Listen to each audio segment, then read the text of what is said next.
What's up everybody, Dazed here, back with another Dragon Ball Xenoverse 2 video, and Xenoverse 2 has officially crossed 8 million copies sold. So we're going to talk about what this means. We're going to show you what Bandai had to say about it and what they are doing for us, because we've got somewhat of a special boost to the current raid coming out. I did touch on that in my earlier video, naming all the rewards for the raid, so if you need to see that, link is down in the description. But after we talk about the little bit of a reward we're getting for this milestone, we are going to get into what this means for the future of the Xenoverse franchise, because to me this has big implications on what there could possibly be in the future. But first, like I said, let's get into what Bandai had to say. I'm not going to read this word for word. Basically, Dragon Ball Xenoverse 2 and Dragon Ball FighterZ have both crossed 8 million copies sold worldwide. Now that is a huge milestone, especially for FighterZ, because that only came out, I don't even remember how long it's been now, just a few years now, and Xenoverse 2 has been out for 5 years. Now if you do remember, last summer we had that special event for 6 million copies being sold, so that means in the past year, another 2 million copies have been sold of Xenoverse 2. This game is alive and well. You know, certain things may be a little bit dead, like PvP, but as far as people playing the game, there are a ton of new players on it just in the past year. So basically for this event, instead of the common 50 TP medals we get per level of damage that we do for the raid bosses, we're going to get 80 instead. That's pretty much all we get. For those of you that want to know about FighterZ, you're going to get 800 hours of free DLC characters. It's a different one for a different period of time. I'm not going to get into that here because I'm pretty much a Xenoverse channel, and I'm not going to start putting FighterZ content up here. But that little reward is not what gets me excited about this. What it is the possibilities for the future of the Xenoverse franchise. Like I said earlier in the video, we're going to get into that a little bit right here. And me personally, I have been believing for a long time that Xenoverse 3 is coming. I'm not going to point out that that website, that Cabby, and I think Burkle, Slow Plays, all of them, every time there's an update, they get excited to make a video. That is not proof to me of anything Xenoverse 3 related. That could just be somebody trolling, and I know people think that that's like a wild accusation, but really it'd be like $10 a year to troll the whole Xenoverse community. And not saying it is fake, but I'm just saying it's not proof to me. The proof to me is in the sales. When we talk about Budokai and Budokai Tenkaichi, both of those did extremely well. They both did over 1 million copies per game, which is why we got 3 games of each.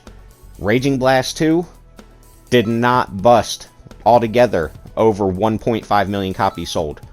I think it was just under 1 million when it came to Raging Blast 1, and it was like 700,000 when it came to Raging Blast 2. And I always see people commenting, we need a Raging Blast 2, or a Raging Blast 3. Nobody wanted Raging Blast 2, so why would Bandai believe that you actually want a Raging Blast 3?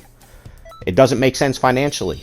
Xenoverse, though, Xenoverse is the best-selling franchise that I believe Bandai has ever had when it comes to Dragon Ball games or just anime games in general.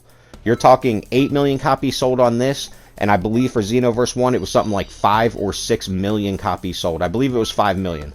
5 million copies sold on that, 8 million on this. That's 13 million combined, and has totally outdone every franchise that there has ever been. Now, will that game come out anytime soon? No. No. Our best hopes for that game coming out is for the release of that new Dragon Ball Super movie that's going to be coming out, and any new content, probably the show coming back. But other than that, barring that happening, it's probably going to be a couple years, and I'll tell you why. First of all, people are still playing Xenoverse 2. There are a lot of new players on Xenoverse 2, as we can see from how many copies have been sold recently. So they have no incentive right now to try and pump out another game. They are still pumping out DLC. They are still making money off of this game. Now, there's a lot of people like, oh, they'll just keep putting DLC out for forever. I think 2 years max. 2 years max of more DLC until we get another game. And I'm going to hurt a lot of people's feelings right here. It will not be available on PlayStation 4 or Xbox One. I'm calling it right now. It would make no sense because they could just keep updating this game. If they wanted a Xenoverse 3, there'd be no point into it. They want to be able to take advantage of all the capabilities of the PlayStation 5 and all, and maybe introduce us some new stuff. I would hope that's what they want. I do believe PlayStation 5, Xbox Series X, and Steam, PC. That's pretty much going to be your options when it comes to Xenoverse 3, and it only makes sense because eventually, in the next couple of years, most people that want one will have a PlayStation 5 by then, assuming that chip shortage is done and we start seeing them in stores again.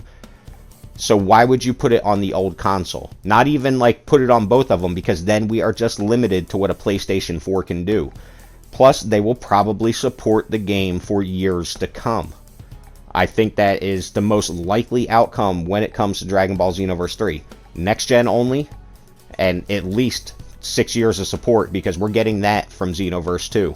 Now, if you want to see a video on the changes I think Dragon Ball Xenoverse 3 needs, check out the links in the description. There's 2 of them as of right now, only covering character creation, and these are all about just changes I think that Xenoverse 2 should have had from Xenoverse 1. It's very in-depth. There's a lot of content to go on.